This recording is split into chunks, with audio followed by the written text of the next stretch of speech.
The death of the manual migration. Every bridged asset on a rollup is a technical debt liability waiting for a migration.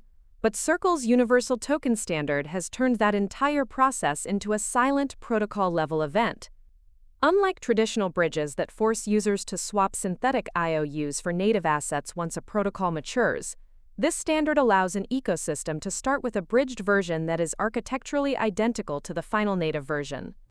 When the rollup reaches sufficient scale, Circle simply assumes ownership of the existing smart contract and enables native minting.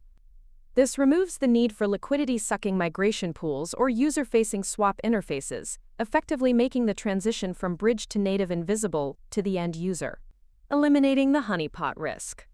The standard achieves this by replacing the traditional lock and mint model with a standardized burn and mint interface.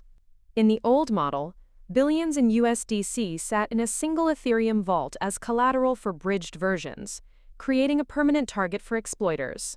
With the native upgrade mechanic and the cross-chain transfer protocol, the security focus shifts from protecting a massive vault to verifying the validity of burn messages. This year, the rollout of the USDC bridge tool in April has accelerated this transition, allowing the protocol to burn USDC on a source chain and mint it fresh on the destination, without an intermediate custodian holding the assets in limbo. The standardized modular stack. For developers building on Rollup stacks like the OP stack or Arbitrum Orbit, the Universal Token Standard serves as an engineering blueprint that ensures forward compatibility. By implementing this specific contract interface from day one, a new L2 avoids the liquidity fragmentation that historically fractured the Ethereum ecosystem. It allows a nascent chain to bootstrap with bridged liquidity that already possesses the technical hook for a native upgrade.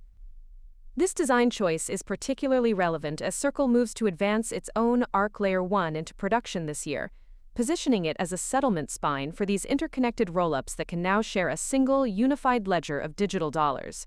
The part no one wants to say. The move toward a universal token standard reveals a fundamental shift in blockchain architecture, where the bridge is no longer a separate piece of infrastructure, but a native feature of the asset itself. By standardizing the upgrade path across rollups and integrating it with the cross-chain transfer protocol, the industry is effectively sunsetting the era of third-party bridge risk in favor of a hub-and-spoke model controlled by the issuer. This effectively commoditizes the rollup execution layer, as liquidity can now move between chains with zero slippage and zero custodial risk. For the modular stack, this means competition will no longer be about who has the most liquidity locked in their specific bridge, but who provides the best execution environment for that liquidity. Watch the adoption rate of the native upgrade mechanic among the newer ZK rollups this autumn as a key indicator for whether this standard becomes the definitive settlement rail for the entire Ethereum ecosystem. Subscribe for more